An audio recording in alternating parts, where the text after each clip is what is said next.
Hey guys, Katie here again today.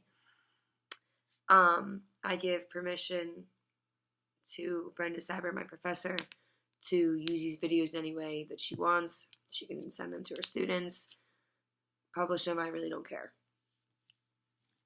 This response is called Reasonable Doubt, and in this response, it is about the preponderance of the evidence and how fairly easy it is to explain it to the jury.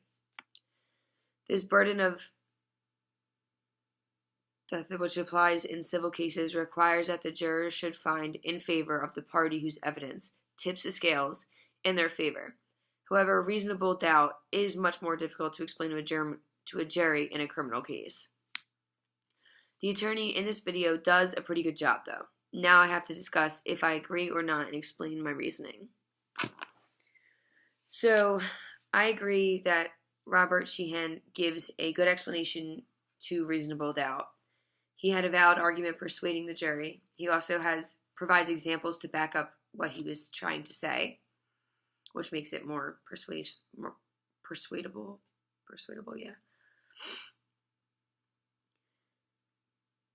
It kind of like makes you think about what he says, like the examples that he used. He talks about when you're leaving your home for vacation or whatnot, the worry to make sure that all your appliances are shut off is common, and most times you know that you didn't leave the stove on, but you're not going to leave without being 100% sure. And you're not going to be relaxed or you're not confident in yourself, so you're not going to be relaxed until you double check and know for sure. Using this example to apply it to reasonable doubt puts up an almost irresistible agreement on what he's trying to say about the topic. In other words, the main question to be answered with reasonable doubt is, are you sure of this? He explains in the video that reasonable doubt is something that you act on. Another example of reasonable doubt that he talked about is when you're going to a game of some sort that needs entry tickets, like hockey, baseball, football, whatever you want to use, where they're required. You become protective of your tickets. You can't get in without your tickets, so you want your tickets. You know that you put them in your pocket. But when you get out of the car, if not several times before entering the concert or the sports show, whatever it is, you're going to double check. You're going to triple check. You're going to check 50 times to make sure that they're still there before you walk in there. Because the anxiety and the feeling of not knowing where they are, it'll ruin the entire night. It's understandable. Besides the point. So,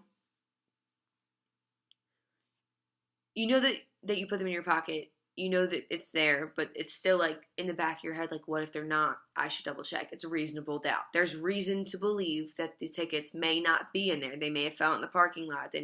Somebody else may have given them, someone else may have received them. You may have handed them off. You don't know. You don't remember. However many times to be sure, because you in fact have reasonable doubt. I think that his examples are so compelling because all of them are relatable. Anybody who listens, you're lying if you said that you haven't done exactly that and had that anxiety and had that thought in the back of your head. I would be lying if I said that I don't go out of my way to double check if my flat iron isn't shut off and unplugged. Even if I didn't use it that day, I'm still going to double check to make sure.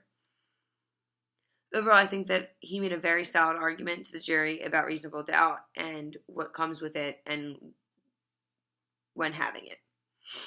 Anyway, thank you for listening to my response and my video. I hope you have a great night.